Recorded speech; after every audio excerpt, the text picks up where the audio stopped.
सद्गुरुदेव भगवान की जय हो। श्री सीताराम सरकार की जय हो। ओम श्री परमात्मा नमः।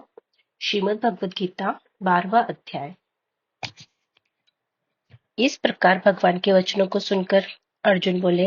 हे मनमोहन, जो अनन्य प्रेमी भक्तजन इस पूर्वोक्त प्रकार से निरंतर आपके भजन ध्यान में लगे हुए आप सगुण रूप परमेश्वर को अति श्रेष्ठ भाव से उपासते हैं और जो अविनाशी सच्चिदानंद घन निराकार को ही उपासते हैं, उन दोनों प्रकार के भक्तों में अति उत्तम योगवेत्ता कौन है? इस प्रकार अर्जुन के पूछने पर श्री कृष्ण भगवान बोले, हे अर्जुन, मेरे में मन को एकाग्र करके निरंतर मेरे भजन ध्यान में लगे हुए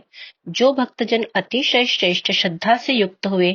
मुझ सगुण रूप परमेश्वर को भजते हैं, वे मेरे को योगियों में भी अति उत्तम योगी मान्य हैं, अर्थात उनको मैं अति श्रेष्ठ मानता हूँ। और जो पुरुष इंद्रियों के समुदाय को अच्छी प्रकार वश में करके मन बुद्धि से परे सर्वव्यापी अकथनीय स्वरूप और सदा एक रस रहने वाले नित्य अचल निराकार अविनाशी सच्चिदानंद ब्रह्म को निरंतर एक ही भाव से ध्यान करते हुए उपासते हैं, वे संपूर्ण भूतों के हित में रत हुए और सब में समान भाव वाले योगी भी मेरे को ही प्राप्त होते हैं। किंतु उन सच्चिदानंद घन निराकार ब्रह्म में आसक्त हुए चित्त वाले पुरुषों के साधन में क्लेश अर्थात परिश्रम विशेष है, क्योंकि देह अभिमानियों से अव्यक्त विषयक गति दुख पूर्वक प्राप्त की जाती है। अर्थात जब तक शरीर में अभिमान रहता है तब तक शुद्ध सच्चिदानंद घन निराकार ब्रह्म में स्थिति होनी कठिन है। और जो मेरे परायण हुए भक्तजन संपूर्ण कर्मों को मेरे में अर्पण करके मुझ सगुण रूप परमेश्वर को ही तेल धारा के सदृश अनन्य ध्यान योग से निरंतर चिंतन करते हुए भजते हैं, हे अर्जुन, उन मेरे में चित्त को लगाने वाले प्रेमी भक्तों का मैं शीघ्र ही मृत्यु रूप संसार समुद्र से उद्धार करने वाला होता हूँ। इसलिए हे अर्जुन,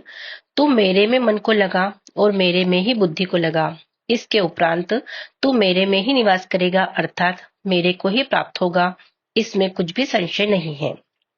यदि तू मन को मेरे में अचल स्थापन करने के लिए समर्थ नहीं है तो हे अर्जुन, अभ्यास रूप योग के द्वारा मेरे को प्राप्त होने के लिए इच्छा कर।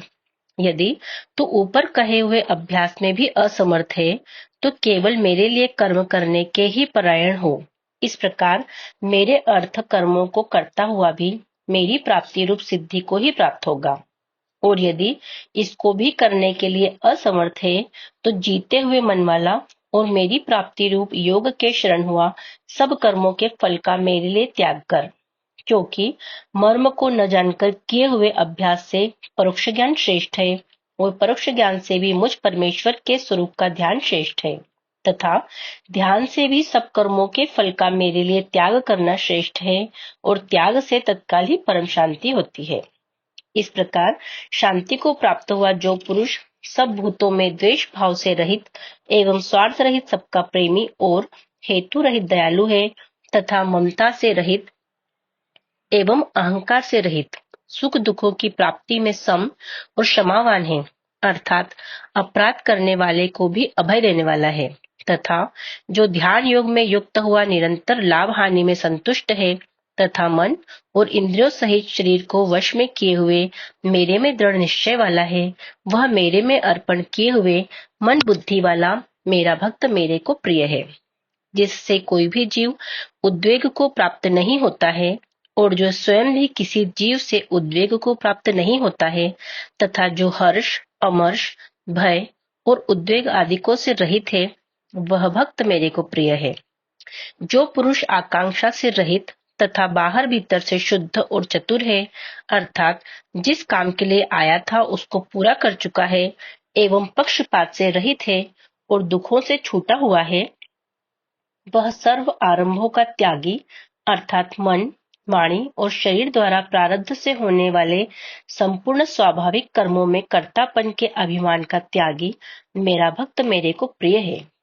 जो न हर्षित होता है, न द्वेष करता है, न शोच करता है, न कामना करता है, तथा जो शुभ और अशुभ संपूर्ण कर्मों के फल का त्यागी है, वह भक्ति युक्त पुरुष मेरे को प्रिय है।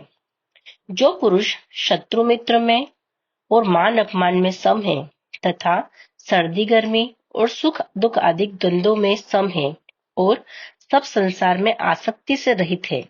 तथा जो निंदा स्तुति को समान समझने वाला है और मननशील है, अर्थात ईश्वर के स्वरूप का निरंतर मनन करने वाला है एवं जिस किस प्रकार से भी शरीर का निर्वाह होने में सदा ही संतुष्ट है और रहने के स्थान में ममता से रहित है, वह स्थिर बुद्धि वाला भक्तिमान पुरुष मेरे को प्रिय है। और जो मेरे परायण हुए अर्थात मेरे को परम आश्रय और परम गति एवं सबका आत्मरूप और सबसे परे परम पूज्य समझकर विशुद्ध प्रेम से मेरी प्राप्ति के लिए तत्पर हुए श्रद्धा युक्त पुरुष इस ऊपर कहे हुए धर्ममय अमृत को निष्काम भाव से सेवन करते हैं, वे भक्त मेरे को अतिशय प्रिय हैं। इति श्रीमद् भगवद गीता रूपी उपनिषद एवं ब्रह्म विद्या तथा योग शास्त्र विषयक